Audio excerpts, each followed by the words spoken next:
എല്ലാവർക്കും നമസ്കാരം. കുട്ടികൾക്കൊരു ചങ്ങാതിയിലേക്ക് സ്വാഗതം. ശ്രീരാമനും ലക്ഷ്മണനും സീതയും ഒരുമിച്ചുള്ള വനയാത്രയാണ് ഇനിയുമുള്ള ഭാഗം. അത് നമുക്ക് കേൾക്കാം.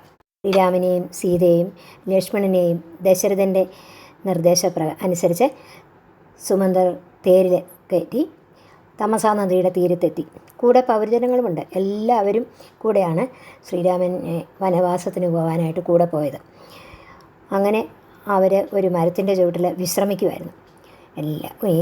അവിടുന്ന് വന്ന അയോധ്യയിൽ നിന്ന് വന്ന അവരുടെ ജനങ്ങളൊക്കെ ഉണ്ടല്ലോ, അവരൊക്കെ നല്ല ഉറക്കമായപ്പം ശ്രീരാമൻ മന്ത്രിയോട് പറഞ്ഞു, സൂര്യൻ ഉദിക്കുന്നതിന് മുമ്പ് ഇവിടെ നിന്നും പോകണം, അല്ലെങ്കിൽ അയോധ്യയിൽ നിന്ന് വന്ന ഈ ജനങ്ങളൊക്കെ എന്നെ തിരിച്ചു കൊണ്ടുപോകാൻ വേണ്ടി പ്രജകളെല്ലാം നിർബന്ധിക്കും, ഞാൻ ചെല്ലാൻ പറഞ്ഞു. അതുകൊണ്ട് എനിക്ക് കുറച്ച് കാര്യങ്ങളൊക്കെ സാധിക്കാനുണ്ട്, അത് തീർക്കാൻ കഴിഞ്ഞാലേ എനിക്ക് വരാനൊക്കത്തുള്ളൂ. അതുകൊണ്ട് അതിനൊക്കെ മുടക്കം വരും. അതുകൊണ്ട് എളുപ്പത്തിൽ എന്നെ ഗംഗയുടെ തീരത്തെത്തിക്കും. അയോധ്യയിൽ നിന്നും വന്ന ജനങ്ങൾ ഉണർന്നപ്പോൾ ശ്രീരാമനെ കാണാഞ്ഞ് സങ്കടത്തോടെ അവർ അയോധ്യയിലേക്ക് തന്നെ മടങ്ങി. രാമലക്ഷ്മണന്മാരും ജാനകിയും ശൃംഗിവേർ എന്ന സ്ഥലത്തെത്തി. ശിംശിവാവൃക്ഷത്തിൻ്റെ ചുവട്ടിൽ വിശ്രമിച്ചു. പണ്ട് ദശരഥനും നൈഷാദനായ ഗുഹനും തമ്മിൽ കണ്ടുമുട്ടി. അവർ സുഹൃത്തുക്കളായവരാ. അപ്പോൾ രാമലക്ഷ്മണൻ വന്നിട്ടുണ്ട് എന്ന് വിവരം അറിഞ്ഞ് ഗുഹൻ വേഗത്തിൽ അവിടെ എത്തി. തൻ്റെ സുഹൃത്തിൻ്റെ മക്കളായ രാജകുമാരന്മാരാണ്. രാമൻ ആരാണെന്നും അറിയാം, നാരായണൻ്റെ അവതാരമാണെന്നുള്ളതൊക്കെ ഗുഹനറിയാം. അതിനാൽ വേഗം പാദത്തിൽ വീണ് നമസ്കാരം ചെയ്തു. രാമൻ ഗുഹനെ പിടിച്ചെഴുന്നേൽപ്പിച്ച് ഉണർന്നു.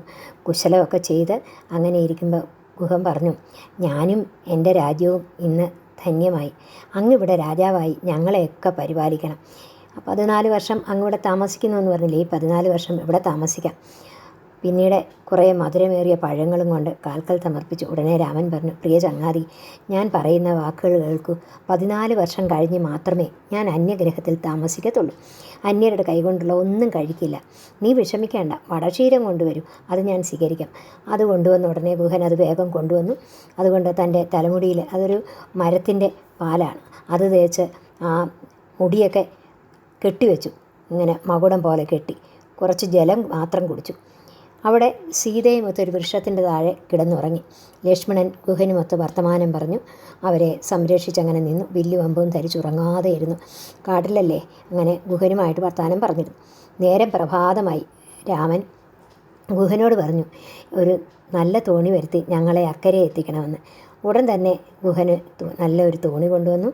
രാമൻ സീതയുടെ കയ്യിൽ പിടിച്ചു. പിന്നെ മറ്റേ കൈകൊണ്ട് ഗുഹൻ്റെ കയ്യിൽ പിടിച്ച് തോണിയിൽ കയറി. ആയുധമെല്ലാം എടുത്ത് ലക്ഷ്മണനും കയറി. ഇപ്പോഴൊരു കാര്യം കൂടി കുഞ്ഞുങ്ങളോട് സൂചിപ്പിക്കുന്നത് നല്ലതാണെന്ന് തോന്നുന്നു. ശ്രീരാമൻ വനവാസത്തിന് പോരുമ്പോൾ അങ്ങേ പിരിഞ്ഞ് ഈ അയോധ്യയിൽ താമസിക്കത്തില്ല, ഞാനും വരുന്നുവെന്ന് സീതയും ലക്ഷ്മണനും ഉറപ്പിച്ചു പറഞ്ഞു. പലതും പറഞ്ഞു നോക്കി. രാമൻ പറഞ്ഞു നോക്കി സീതയോട്. സീത പറഞ്ഞു, ഭർത്താവിൻ്റെ കൂടെ അദ്ദേഹത്തെ പരിചരിച്ച് വേണം ഭാര്യ വസിക്കാനെന്ന് ചടിച്ചു. അങ്ങനെ ഗത്യന്തരമില്ലാതെ രണ്ടുപേരെയും കൂടെ വരുവാൻ അനുവദിച്ചു. നോക്കൂ, ലക്ഷ്മണ മാതാവ് ലക്ഷ്മണൻ നൽകുന്ന ഉപദേശം വളരെ ശ്രദ്ധിക്കപ്പെടേണ്ടതാണ്. മോനെ, ജ്യേഷ്ഠനെ അച്ഛനെ പോലെയും സീതാദേവിയെ അമ്മയെപ്പോലെയും കാടിനെ അയോധ്യയായും കാണണമെന്നാണ് ലക്ഷ്മണനോട് അമ്മയായ സുമിത്ര നൽകിയ ഉപദേശം. ഇങ്ങനെ രാമായണത്തിൽ അങ്ങോളം നമുക്ക് കാണാൻ കഴിയും. മാതാപിതാക്കളോട്, സഹോദരങ്ങളോട്, ഭാര്യാഭർത്താക്കന്മാർ തമ്മിൽ, ഗുരുജനങ്ങൾ, സുഹൃത്തുക്കൾ, പ്രജകൾ, ദുഷ്ടന്മാർ, സേവകർ, മക്കൾ, ഇങ്ങനെ പലരോടും ഏത് രീതിയിലാകണം പെരുമാറേണ്ടത് എന്ന് പ്രത്യേകം പറയുന്നുണ്ട്. ഇനി നമുക്ക് കഥയിലോട്ട് കിടക്കാം. സീതാദേവി അങ്ങനെ ഗംഗാനദി കടക്കുമ്പോൾ ഗംഗാദേവിയെ സ്തുതിക്കും. മഹാദേവ ശിരസിൽ വാഴുന്ന ഗംഗമാതാവെ, ഞങ്ങളെ ആപത്തൊന്നും കൂടാതെ കാത്തുകൊള്ളേണേ, മടങ്ങി വരുമ്പോൾ അവിടത്തേക്ക് വേണ്ടി പൂജകൾ ചെയ്തു കൊള്ളാമെന്ന് പ്രാർത്ഥിക്കുന്നു. ഗുഹനും ശ്രീരാമൻ്റെ കൂടെ കൂട്ടണമെന്ന് പറഞ്ഞ് നിർബന്ധിക്കുന്നുണ്ട്. ഞാനും അങ്ങയോടൊപ്പം വരാമെന്നും പറഞ്ഞ്. അപ്പോൾ രാമൻ പറഞ്ഞു, വേണ്ട, ഞാൻ 14 വർഷം കഴിഞ്ഞ് വരുന്ന സമയത്ത് നിൻ്റെ അടുത്ത് വരാം, വിഷമിക്കേണ്ട എന്ന് പറഞ്ഞു. അങ്ങനെ അവിടെ നിന്നും അവർ പിറ്റേ ദിവസം ഭരദ്വാജ ആശ്രമത്തിലെത്തി. അവിടെ മഹർഷി അവരെ വേണ്ട വിധത്തിൽ പൂജിച്ചു പറഞ്ഞു, നിൻ്റെ വരവ് പ്രതീക്ഷിച്ച് ഞാൻ കാത്തിരിക്കുകയായിരുന്നു. ഈ ആശ്രമം ഇന്ന് പവിത്രമായി, എൻ്റെ തപസ്സിന് സാഫല്യമായി, എല്ലാം ഞാൻ അറിഞ്ഞിരിക്കുന്നു. ഞങ്ങളെ അനുഗ്രഹിച്ച് കാത്തുകൊള്ളണേ എന്ന് പറഞ്ഞു. അന്ന് രാത്രി അവിടെ തങ്ങി. പിറ്റേന്ന് ചിത്രകൂടാചലത്തിൽ, അവിടെയാണ് വാൽമീകി ആശ്രമം. ആശ്രമം. ധാരാളം മുനികൾ തപസ് ചെയ്യുന്നുണ്ട്. മനോഹരമായ പുഷ്പങ്ങളും ഫലങ്ങളും ലതകളും വള്ളികളും ഉത്തമ വൃക്ഷങ്ങളും നാനാജാതി പക്ഷിമൃഗാദികളുമൊക്കെയുള്ള മനോഹരമായ ആശ്രമത്തിലെത്തി മഹർഷിയുടെ പാദങ്ങളിൽ പ്രണാമം ചെയ്തു. അപ്പോൾ മുനിയും രാമനെ ആനന്ദാശ്രുക്കളോടും കൂടി പുണർന്നു ശ്രീരാമനെ സ്തുതിച്ചു.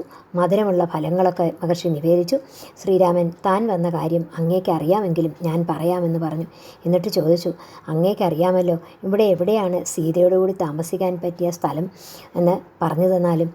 ഇവിടെ കുറച്ചു കാലം താമസിക്കണമെന്ന് ആഗ്രഹമുണ്ട്. മഹർഷി പറഞ്ഞു, സർവ്വലോകവും നിന്നിലല്ലേ വസിക്കുന്നേ, എങ്കിലും ചോദിച്ചതിനാൽ പറയുക. വാൽമീകി നമുക്ക് വേണ്ടിയാണ് എല്ലാം പറയുകയാണ്. എല്ലാ കർമ്മങ്ങളും നിന്നിൽ സമർപ്പിച്ച് ശുദ്ധമായ മനസ്സോടെ സൽക്കർമ്മങ്ങൾ ചെയ്തു നിന്നെ ഭജിക്കുന്നവർക്ക് നീ വസിക്കുന്ന എല്ലാ സ്ഥലത്തും സന്തോഷം നൽകുന്നു. അങ്ങനെയുള്ള അങ്ങയോട് ഞാൻ എന്താണ് പറയേണ്ടത്? എന്നിട്ട് താമസിക്കുന്നതിനുള്ള സ്ഥലം കാട്ടിക്കൊടുത്തു. ഇതൊക്കെ പറഞ്ഞപ്പോൾ രാമായണം ആദ്യം എഴുതിയത് വാൽമീകിയാണ് എന്ന് നമ്മൾ ആദ്യം പറഞ്ഞു. അദ്ദേഹത്തിനെക്കുറിച്ച് അറിയണ്ടേ? അത് ഞാൻ അടുത്ത തവണ പറയാം. അപ്പം എല്ലാവർക്കും നമസ്കാരം.